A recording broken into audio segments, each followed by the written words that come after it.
Hello dear students, आज हम पढ़ेंगे कक्षा 10 गणित की प्रश्नावली 13.1 के प्रश्न संख्या 6 को। चलिए आज की क्लास को स्टार्ट करते हैं। तो देखिएगा प्रश्न संख्या 6 में कहा जा रहा है, निम्नलिखित सारणी किसी मोहल्ले के 25 परिवारों में भोजन पर हुए दैनिक व्यय को दर्शाती है। यहाँ पे आपको इस प्रकार से सारणी दी गई है और उसके बाद में आगे आपको कहा जा रहा है, एक उपयुक्त विधि द्वारा भोजन पर हुआ माध्य व्यय ज्ञात कीजिए।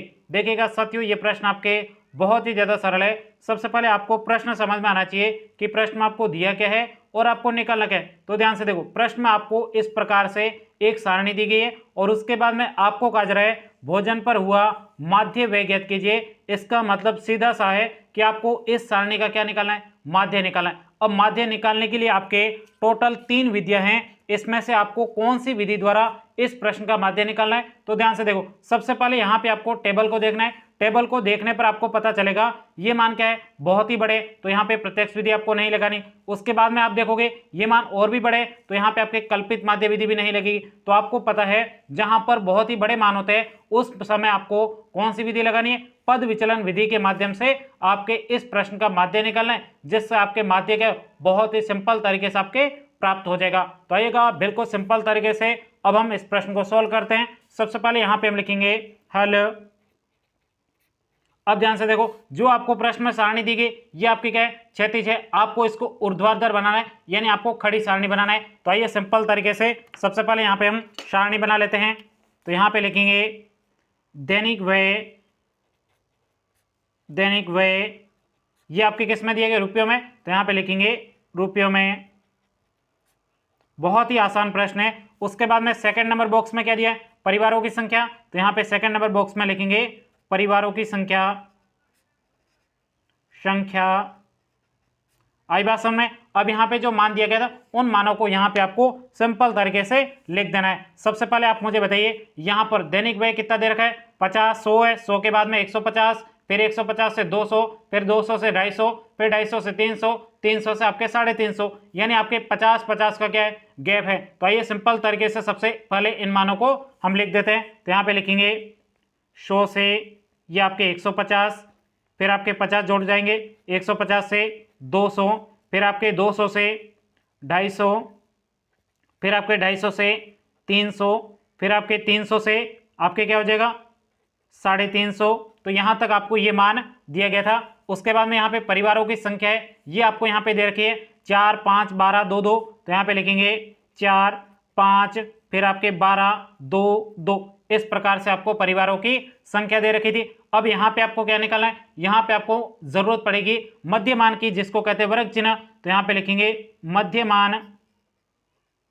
मध्यमान को किससे प्रदर्शित करते हैं, xi से। तो यहाँ पे xi बराबर, अब xi कैसे निकलेगा, तो ध्यान से देखो, सबसे पहले आपको क्या करना है, यहाँ पे इन दोनों को जोड़ना है और उसके बाद में आपको 2 का भाग दे दोगे तो यहाँ पे आपको क्या प्राप्त हो जाएगा, xi का मान प्राप्त हो जाएगा। तो आइए सिंपल तरीके से सबसे पहले क्या करते हैं, इन दोनों मानों को जोड़ते हैं। तो ये आपके हो जाएगा 100 और इसमें आपको जोड़ना है 150। तो इन दोनों को जोड़ो, 0, 5, 2, 250। अब 250 में आपको किसका भाग देना है, 2 का भाग देना है। आइए सिंपल तरीके से भाग देते हैं। 2 में 2 का भाग 1 बार, 5 में आपके 2 का भाग 2 बार जाएगा, शेष आपके 1 बचा। अब 10 में 2 का भाग 5 बार जाएगा। इसका मतलब पहला जो मध्यमान है वो आपके कितना, 125। तो यहाँ पे लिख देंगे 125। अब दूसरे के लिए वापस से आपको इस प्रकार से भाग देने की जरूरत नहीं, आपको देखना है यहाँ पे अंतर कितने का है, 50-50 का है। तो इसमें 50-50 जोड़ के आप मध्यमान निकाल सकते हो सिंपल तरीके से। यहाँ पे जोड़े 50 जोड़े कितना हो जाएगा, तो ये आपके 175 हो जाएगा। फिर आपके 50 जोड़ो कितना हो जाएगा, ये आपके हो जाएगा 225। तो यहाँ पे हो जाएगा आपके 225। फिर 50 जोड़ोगे तो ये आपके 275 हो जाएगा। फिर आप 50 जोड़ोगे इसमें तो ये हो जाएगा आपके 325। तो इस प्रकार से आपने मध्यमान निकाल दिया। अब यहाँ पे आपको पता है किसकी जरूरत पड़ेगी, डी के मान की। तो यहाँ पे लिखेंगे डी बराबर, आपके डी का मान कैसे निकालते हैं, x1 माइनस a कर देते हो, यानी आपको क्या निकालना है, मध्य मान में से कल्पित माध्य को घटा देना। अब a कौन सा लेना है, तो आपको हमेशा बीच वाला जो मान है वही आपको a लेना है। बीच में आप देखोगे यहाँ पे 225, तो यहाँ पे आपको ऊपर की तरफ लिख देना है a बराबर आपने लिया है 225। अब यहाँ पे आपको सिंपल तरीके से क्या करना है, घटाना है। तो आइए सिंपल तरीके से घटाते हैं। सबसे पहला मान है 125, माइनस आपको करना है 225, तो ये आपके माइनस 225। जल्दी से इन दोनों को घटा दो। यदि आपको घटाना नहीं है तो आपको क्या करना है, 225 में से यहाँ पे 125 घटा देना। जल्दी से घटाओ, घटा दिया, बहुत अच्छी बात है। 25 में से 25 का शेष बचा आपके 0 और उसके बाद में 200 में से 100 चले गए, शेष बचे आपके 100, लेकिन किसके 100 बचे? माइनस के। क्यों बचे? क्योंकि माइनस की संख्या बड़ी थी। बहुत अच्छे तरीके से बता सकते हो। उसके बाद में है 175 माइनस आपको करना है 225 बराबर, अब यहाँ पे जल्दी से घटा दो, घटा दिया, माइनस का 50 हो जाएगा। आई बात समझ में? यहाँ पे बड़ी संख्या माइनस की तो माइनस का लिख दिया। अब उसके बाद में देखो 225 माइनस आपको कर देना है 225, शेष आपको कितना बचेगा? 0। उसके बाद में इसको सोल्व करो, 275 माइनस आपको करना है 225, जल्दी से घटा दो। यहाँ पे आप घटाओ 25, यहाँ पे बचे 50, 200 में से 200 शेष 0 बचे, तो यहाँ पे आपके सिर्फ कितने बचे? 50 बचे। उसके बाद में यहाँ पे इसको घटा दो, 325 में से 225 घटाओगे तो शेष आपके कितना बचेगा? शेष आपके बचेगा 100 बचेगा। आई बात समझ में? ये प्लस की बड़ी संख्या थी, प्लस वाले मान हमें प्राप्त हो गए। अब उसके बाद में आपको किसकी जरूरत पड़ेगी? अब यहाँ पे आपको जरूरत पड़ेगी यूआई की, क्योंकि हम कौन सी विधि लगा रहे? पद विचलन विधि लगा रहे। तो यूआई आपके कैसे प्राप्त होगा? यहाँ पे आपको क्या करना है? सबसे पहले D1 में आपको किसका भाग दे देना है? h का भाग देना है। अब ये h कहां से होगा? तो आपको देखना है यहाँ पे जो आपके अंतर कितना है, वर्ग अंतराल देखो कितने का? 50 का है। तो यहाँ पे आपको लिख देना है h बराबर कितना है आपके? 50 है। आई बात समझ में? अब यहाँ पे क्या करना है? सिंपल तरीके से आपको डी का मान ये रहा, इसमें आपको h का भाग देना है, यानी अर्थात आपको 50 का भाग देना है। 100 में 50 का भाग दो, कितने बार जाएगा? 2 बार, लेकिन 100 किसके थे? माइनस के, तो माइनस का 2 हो गया। उसके बाद में 50 में 50 का भाग एक बार जाएगा, संख्या किसकी? माइनस की, माइनस का लिख दिया। उसके बाद 0 में 50 का भाग देंगे तो यहाँ पे आपके 0 आएगा। 50 में 50 का भाग एक बार जाएगा, 50 का भाग आपके 100 में 50 का भाग 2 बार जाएगा। आई बात हमने, तो इस प्रकार से हमने यूआई का मान भी निकाल दिया। अब यहाँ पे लास्ट स्टेप है, आपको क्या करना है? यहाँ पे एफ आई गुणा आपको करना है यूआई, यानी आपको ये आपको पता रखा है किसका? यूआई का मान, और ये आपके जो परिवारों की संख्या है ये आपके बारंबारता होती है, इसको कहते हैं एफ आई। अब इन और इस दोनों का क्या करना है? गुणा करना है सिंपल तरीके से। जल्दी से गुणा करो, 4 का गुणा 2 से तो ये आपके कितना हो जाएगा? 8 हो जाएगा, लेकिन माइनस के 2 थे तो माइनस का 8 प्राप्त हो गया। फिर आपके माइनस के 1 का गुणा 5 से करेंगे, माइनस का आपके 5 हो जाएगा। 0 का गुणा 12 से करोगे 0 आ जाएगा।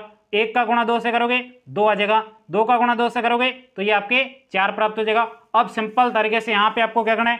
टेबल बनानी है। तो आइए सिंपल तरीके से यहाँ पे टेबल बना देते हैं। सबसे पहले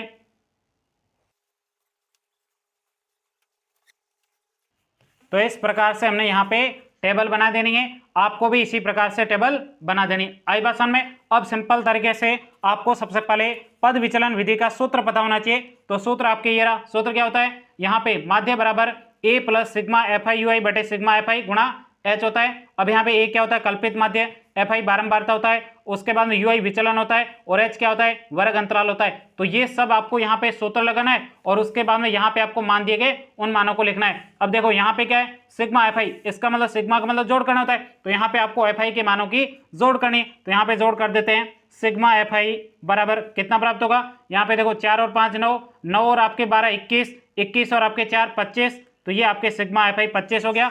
अब यहाँ पे आपको जरूरत पड़ेगी सिग्मा एफ आई यू आई, तो यहाँ पे सिग्मा एफ आई यू आई की जोड़ कर देते हैं। ये रहा आपके एफ आई यू आई, इनकी आपको जोड़ करनी, तो यहाँ पे लिख देंगे सिग्मा एफ आई यू आई बराबर। अब देखो यहाँ पे 8 और 5 कितने हो गए? 13, माइनस के 13 हो गए और प्लस के आपके 6 हो गए। तो आपको क्या करना है? 13 में से 6 घटा देना है, शेष आपके कितना बचेगा? 7 बचेगा। और यहाँ पे बड़ी संख्या माइनस की है, माइनस के 13 थे तो यहाँ पे माइनस का आपके 7 प्राप्त हो चुका है। किसका मान? सिग्मा एफ आई यू आई का मान। अब सिंपल तरीके से यहाँ पे आपको सूत्र लगाना है, और उसके बाद में मान रख के सीधा आपको माध्य प्राप्त हो जाएगा। बहुत आसान है। तो आइए सिंपल तरीके से यहाँ पे लिखते हैं माध्य। माध्य को लिख सकते हैं एक्स बार से। माध्य बराबर क्या है माध्य का सूत्र? a plus sigma f i u i बटे आपके सिग्मा एफ आई, और गुणा में आपके हो जाएगा h। आई बात समझ में? अब सिंपल तरीके से मान रखो। a का मान क्या है? ये आपके a का मान हमने माना था 225, तो ये लिख देंगे 225 प्लस, अब सिग्मा एफ आई यू आई ये आपके कितना? माइनस का 7, तो यहाँ पे हो जाएगा माइनस का 7 बटे आपके सिग्मा एफ आई का मान ये रहा कितना है? यहाँ पे सिग्मा एफ आई का मान है यहाँ पे आपके 25, तो बटा में 25 गुणा h का मान ये रहा हमने कितना लिया था? वर्ग अंतराल 50 का, तो यहाँ पे गुणा में आपके हो जाएगा 50। अब सिंपल तरीके से इसको सोल्व करना है। 225 प्लस, अब यहाँ पे देखो ये क्या है? गुणा में, और ये आपके भाग में, ये दोनों कट जाएगा। 25 का भाग 25 में एक बार, 25 का भाग 50 में 2 बार चला जाएगा। अब यहाँ पे 2 का गुणा 14 से करेंगे, सॉरी 7 से करो, कितना हो जाएगा? 14 हो जाएगा। यहाँ पे किसका? 7 माइनस का, तो ये आपके माइनस के 14 प्राप्त हो गए। अब इसको आगे सोल्व करो। 225 अब यहाँ पे प्लस और माइनस माइनस होते हैं, यहाँ पे आपके 14 हो जाएगा। अब 225 में से आपको कितने घटाना है, 14 घटाना है, जल्दी से घटा दो। तो यहाँ पे 5 में से 4 गया, शेष बचा 1, उसके में 2 में से 1 गया, शेष बचा 1, यहाँ पे 2 बचे।